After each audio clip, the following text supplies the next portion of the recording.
guys, welcome back to another video on Turbo's Garage. Thank you so much for tuning in. We're going to start working on my 63 GMC and I'm very excited about it. We're going to start with taking the hood off and taking everything off that we need to in order to know what parts that we need to order. And while all that's going on, then we'll be cleaning up the frame. We'll be switching from 8 lug over to 6 lug on both front and rear. I have a C10 axle being built for the back, and then I have a whole bunch of C10 parts for the front, and we're going to start working on this thing and taking it apart and just bringing it back to its former glory. So enjoy the video. Thank you for watching. Here we go.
Three and a half months later, we're picking up the project again. Had a whole bunch of stuff come up and it was just absolutely crazy for a while. I did a little bit of work here and there off camera, that stuff that wouldn't have been worth recording. And so I'm gonna attempt to pull the engine right now. I don't know if that'll work, if it'll come out or not, but we're gonna see. Everything's so covered in grease that I can hardly see if it is a bolt or not. So we're gonna pull it out and attempt to pull it out and see what happens.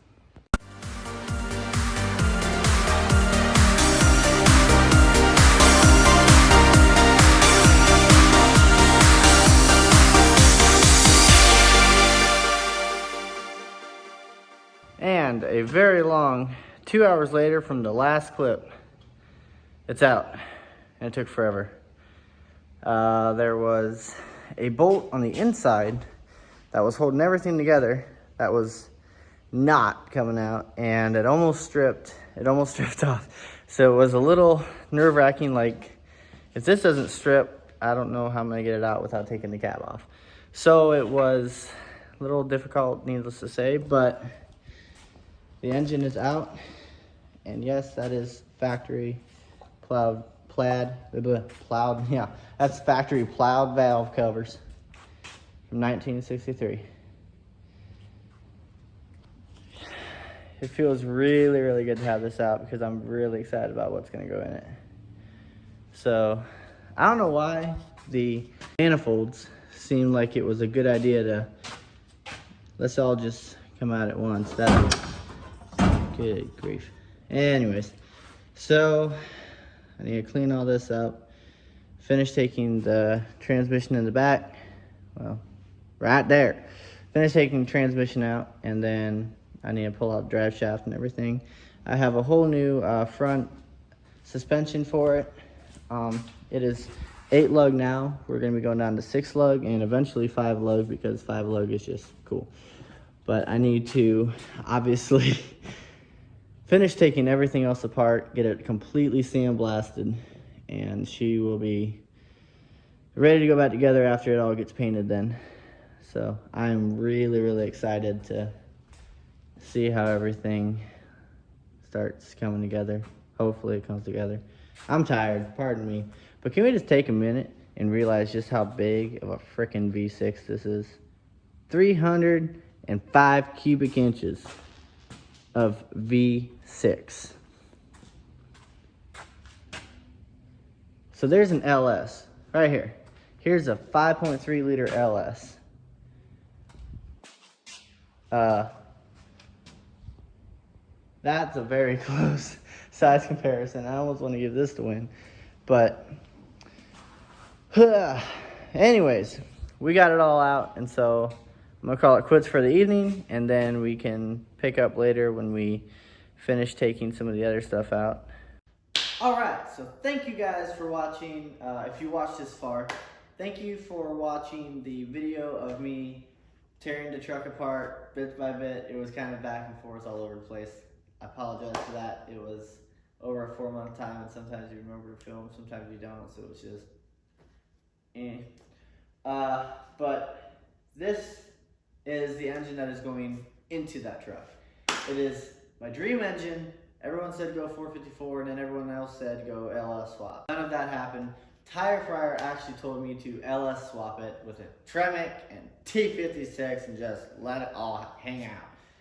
Well, I had the LS. I had the wiring harness. I had the transmission. Could I do it? No. I could not do it to this truck. That is not going to happen. At least not for right now. It might get LS swapped in the future, but right now I can't. I need to bring this truck back as a 60s period correct muscle truck. So it is going to get a 396, which is a special 396. It's going to get a 1967 Chevy 396 SS, which has the small chamber heads for an 11 to 5 to 1 compression, and is good for 365 buff stock horsepower. It's not going to say stock after a rebuild. No, not going to happen. We are going to have, well, we're going to tear it all down. Next video is going to be me tearing this whole thing completely apart. Random fact, we got a new chair. But when we pull this whole thing apart, we're going to assess the damage if there is any, see how bad it is. My guess is that I'm going to have to bore it 30 to 40 over. No big deal. I mean, it might push it to like a 402 or something. But we are going to then, well, like, these are not factory valve covers. Someone else put these on. It's actually pretty bad because you can see that there's a reason it's turned this way, okay? I'll leave that alone. But yeah. I'm really excited about it. It's gonna be great. It's gonna be really, really great. It's gonna cost a lot of money, which I will not regret spending once this thing does its first wicked burnout and makes Tire Fryer look a little scarce. That's gonna be pretty great.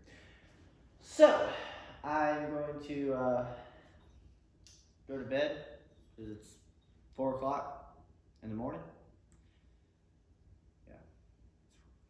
And so that's about it for this particular video.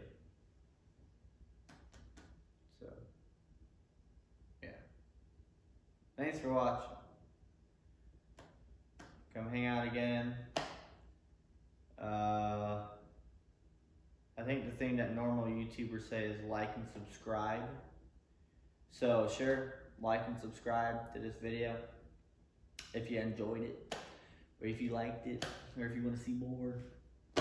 There'll be more. So, oh, and one thing I have not said in my other videos, I do have a Instagram account. It is the_turbos_garage. And that is where you can keep up to date on this truck and the 16 and what other shenanigans I might have going on at the particular time. So, thank you guys for watching, and I will see y'all later.